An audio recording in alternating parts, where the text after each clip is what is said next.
நண்பர்கள் அனைவருக்கும் வணக்கம். சென்னை ஓஎம்ஆரில் இருக்கிற திருப்போரூர் முருகன் கோயிலுக்கு நம்மளில் பல பேர் போயிருப்போம். ஆனால் அதே கோயிலுக்கு மிகவும் அருகாமையில் ஆப்போசிட்டில் ஒரு சூப்பரான மலை கோயில் இருக்குது. எத்தனை பேருக்கு தெரியும்? அதுதான் பிரணவமலை.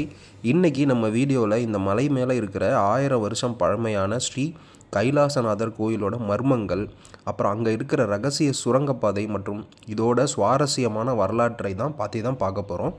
இந்த வீடியோவை ஸ்கிப் பண்ணாமல் முழுசாக பாருங்கள். அதுக்கு முன்னாடி நம்ம சேனலுக்கு புதுசாக இருந்தீங்கன்னா மறக்காமல் சப்ஸ்கிரைப் பண்ணி வச்சுக்கோங்க. இந்த பிரணவமலை கைலாசநாதர் கோயிலுக்கு நான் வந்ததே கிடையாது. இதுதான் என்னோடய முதல் அனுபவம். நாங்கள் இந்த வீடியோ எடுக்கும்போது பார்த்திங்கன்னா ஈவினிங் டைம் தான், ஒரு வெயில் தாள தான் நாங்கள் இந்த கோயிலுக்கு வந்திருந்தோம். உள்ளே போகும்போது பார்த்திங்கன்னா படிகள் அந்தளவுக்கு கஷ்டமாக இருந்த மாதிரி தெரியலை. ஏன்னா ஈஸியாக இருக்க மாதிரி தான் இருக்குது. வயசானவங்களும் ஈஸியாக ஏறுற மாதிரி தான் இருக்குது. பொதுவாக தமிழ்நாட்டில் பார்த்திங்கன்னா அப்பன் சிவன் சமவெளியிலையும் மகன் முருகன் மலை மேலேயும் இருக்கிறது தான் வழக்கம். உதாரணத்துக்கு பழனி, திருத்தணி. ஆனால் இந்த திருப்போரூரில் தலைகீழாக ஒரு அதிசயம் நடந்திருக்கு. இங்கே சிவன் கைலாசநாதர் மலை மேலேயும் முருகன் கந்தசாமி மலைக்கு கீழேயும் அருள்பாலிக்கிறாங்க. இந்த மலைக்கு ஏன் பிரணவமலை அப்படிங்கிற பேர் வந்துச்சு தெரியுமா? ஓம் என்கிற பிரணவ மந்திரமே முருகப்பெருமானை வழிபட்டு இங்கே ஒரு மலை வடிவமாக அமர்ந்ததாக ஒரு ஆன்மீக நம்பிக்கை இருக்குது. அது மட்டும் இல்லாமல் அகத்திய முனிவருக்கு முருகப்பெருமான் பிரணவ மந்திரத்தோட பொருளை உபதேசம் செய்த இடமும் இதான்னு சொல்கிறாங்க. இந்த கோயிலுக்கு பின்னாடி ஒரு செம வரலாறு இருக்குது. ஒரு முறை கண்வ மகரிஷியோட சாபத்தால் மகாவிஷ்ணுவும் மகாலட்சுமியும் தங்களோட சக்திகளை இழக்க நேரிடுச்சு. அந்த சாபத்திலிருந்து விமோச்சனம் பெற லட்சுமி தேவி இங்கே ஒரு வேப்ப மர வடிவமாக மாறி சிவபெருமானை நோக்கி கடுமையான தவம் செஞ்சாங்களாம். அவங்களோட தவத்துக்கு சிவபெருமான் மனம் இறங்கி காட்சி தந்து சாப விமோச்சனம் கொடுத்தாராம். லட்சுமி தேவி தவம் செய்த அந்த வேப்ப மரத்துக்கு அடியில் இன்றைக்கும் ஒரு விநாயகர் இருக்கார். அவருக்கு வேம்படி விநாயகர் அப்படிங்கிற பேர். இவரை வணங்கிட்டு தான் நாம் மலைக்கு ஏறணும். இப்போ நான் காமிக்கிற அந்த விநாயகர் தான் நீங்கள் பார்த்துக்கிட்டு இருக்கிறது. இதுக்கு மேலே போய் பார்த்தீங்கன்னா ஒரு 5-6 படிக்கு மேலே பார்த்தீங்கன்னா நவகிரக சிலையும் இருக்குது. நீங்கள் அதையும் பார்த்துக்கலாம். அதுக்கு பக்கத்தில் வள்ளலார் சிலையும் குட்டியாக இருக்கும். அதோடு சேர்த்து நீங்கள் மேலே அந்த கோபுரத்தை அப்படியே ஒரு காட்சி பார்க்கும்போது ஒரு பாசிட்டிவ் வைப் கிடைக்கும். இதுதான் நம்ம பார்க்க போகிற கைலாசநாதர் அந்த கோயிலோட உச்சி கோபுரம். நம்ம ஒரு வழியாக அந்த உச்சி கோபுரம் அடைஞ்சாச்சு. பக்கத்தில் பார்த்திங்கன்னா கொடி கம்பம் இருக்குது. இதுதான் பார்த்திங்கன்னா நம்ம படி ஏறி வந்த வழி. அதோடு அப்படியே ஃபுல்லாக பார்த்திங்கன்னா உங்களுக்கு பச்சை பசேன்னு எல்லாமே மேலேருந்து பார்க்குறதுனால உங்களுக்கு சூப்பராக இருக்கும். உள்ளே போனோடனே உங்களுக்கு ஒரு நாகாத்தம்மன் ஒரு சிலை இருக்கும். அதை நீங்கள் வழிபட்டுட்டு அதுக்கப்புறமா நீங்கள் கைலாசநாதர் அந்த சிவபெருமானை நீங்கள் வழிபடுறதுக்கு போகலாம். இந்த கோயில் மிகவும் சுத்தமாக சுகாதாரமாக வச்சுருந்தாங்கன்னே சொல்லலாம். புதுசாக இந்த டேங்க்லாம் கட்டி வச்சுருக்காங்க. யாருக்காவது தண்ணி தாகம் எடுத்தால் நீங்கள் அங்கேயே குடிச்சிக்கலாம். ஆனால் முக்கியமாக வயசானவங்க இந்த படி ஏறும்போது கண்டிப்பாக தண்ணி பாட்டில் வச்சுக்கோங்க. ஏன்னா அவங்களுக்கு ரொம்ப கஷ்டமாக இருக்கும். இந்த வியூ நீங்கள் பார்க்குறது நீங்கள் அப்படியே பார்க்குறது பார்த்தீங்கன்னா ஃபுல்லாகவே ஒரு காடாகவே உங்களுக்கு காட்சி அளிக்குது. இப்போ இந்த வீடியோவில் நீங்கள் முக்கியமான சுவாரஸ்யமான பகுதிக்கு தான் வரப்போகிறீங்க.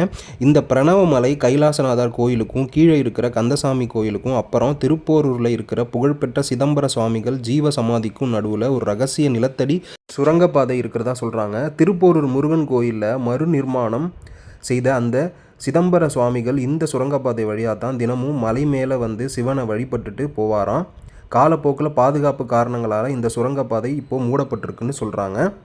சிவபெருமானை வழிபட்டுட்டு வெளியில் வரும்போது நீங்களே பார்த்தீங்கன்னா சில சிற்பங்கள் உங்களுக்கு கல்லிலே செதுக்கியிருப்பாங்க. ஸோ அதை நீங்கள் இந்த கோயிலில் நீங்கள் பார்க்கலாம். எல்லா இடத்துலையும் உங்களுக்கு ஒரு சின்ன சின்ன சிற்பங்கள் அந்த தூணில் இருக்கும். இப்போ நீங்கள் இந்த சிலை பார்க்குறீங்களே, அந்த சிலை தான் கண்ணப்பர் சிலை. தன்னோட கண்ணையே சிவபெருமானுக்கு கொடுத்தவர். இது ஒரு குட்டி கதை இருக்குது. இந்த கண்ணப்பர் வேடனா காட்டில் இருக்கும்போது அந்த வழியாக போகும்போது ஒரு சிவபெருமான் சிலையை பார்ப்பார். ஆனால் அந்த சிவபெருமான் சிலை நாதியற்று கிடக்கும், யாருமே கவனிக்காத மாதிரி. உடனே அவர் என்னடா யாருமே கவனிக்கலை அப்படின்னு சொல்லிட்டு அந்த இடத்தெல்லாம் சுத்தம் பண்ணிவிட்டு காட்டுக்கு போயிட்டு வேட்டையாடிட்டு இறைச்சி கொண்டு வைப்பார். அந்த இடத்த அர்ச்சகர் பார்க்கும்போது சிவபெருமான் கிட்ட இறைச்சி இருக்கிறதுனால அதை சுத்தம் பண்ணிட்டு போயிடுவார். அடுத்த நாள் கண்ணப்பர் அதே மாதிரி இறைச்சியை கொண்டு படைப்பார் சிவபெருமானுக்கு.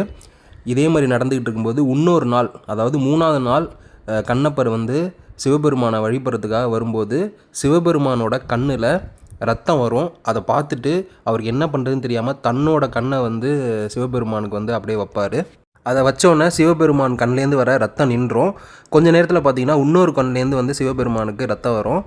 இவருக்கு என்ன பண்ணுறதுன்னு தெரியாமல் இன்னொரு கண்ணை நம்ம எடுத்துட்டால் நம்மளுக்கு எந்த சைடு வைக்கிறதுன்னு தெரியாதுன்னு சொல்லிட்டு அவரோட கால் எடுத்து அந்த கண்ணில் வச்சுட்டு அந்த இன்னொரு கண்ணை எடுத்து வைக்கும்போது சிவபெருமான் காட்சி தந்து வந்து அருள் புரிவார். அதனால தான் இவர் பேர் வந்து கண்ணப்பர் அப்படிங்கிற பேர் வந்துச்சுன்னு சொல்லிட்டு புராணங்கள் சொல்லுது. அந்த பிரகாரத்தை சுற்றி வரும்போது இந்த மாதிரி சின்ன சின்ன கற்கள் வந்து எல்லாருமே வச்சு வழிபட்டிருப்பாங்க. இது வீடு கட்டணும் அப்படிங்கிறதுக்காக வழிபடுற கற்கள் தான். ஸோ எல்லா கோயிலையும் நீங்கள் இதை பார்த்துருக்க முடியும். அதே மாதிரி இந்த கோயிலையும் வந்து நம்ம இதை வந்து பார்க்கலாம். இந்த கோயிலுக்கு வர பக்தர்களுக்கு ஒரு முக்கியமான பரிகாரம் இருக்குதுன்னு சொல்கிறாங்க. அதாவது வேலை தேடிக்கிட்டு இருக்கவங்க அல்லது நல்ல வேலைக்கு போகணுன்னு நினைக்கிறவங்க இந்த கோயிலுக்கு வந்து 3 முறை கிரிவலம் மாதிரி சுற்றினோம்னா கண்டிப்பாக அவங்க நினச்சது கிடைக்கும் அப்படிங்கிறது அசைக்க முடியாத ஒரு நம்பிக்கையாக இருக்குது. இந்த மரத்தில் நீங்கள் பார்த்தீங்கன்னா பக்தர்கள் தன்னோட காணிக்கையை வந்து செலுத்தியிருக்காங்க. குழந்தை பாக்கியம், அப்புறம் நல்ல வேலை கிடைக்கணும் அப்படின்னு சொல்லிட்டு இந்த மாதிரிலாம் வந்து பக்தர்கள் வந்து பண்ணியிருக்காங்க. நீங்கள் இந்த கோயிலேருந்து பார்த்தீங்கன்னா திருப்போரூர் முருகன் கோயிலோட கோபுரத்தை வந்து நீங்கள் ஈஸியாகவே வந்து பார்க்கலாம். அதுவும் கொஞ்சம் ஒரு 7 மணிக்கு மேலே பார்த்தீங்கன்னா அந்த கோபுரத்தில் அந்த வேலோட சூப்பராகவே இருக்கும் பார்க்க. இந்த கந்தசாமி படத்தில் வர காட்சிகளை இங்கே தான் வந்து எடுத்திருப்பாங்க.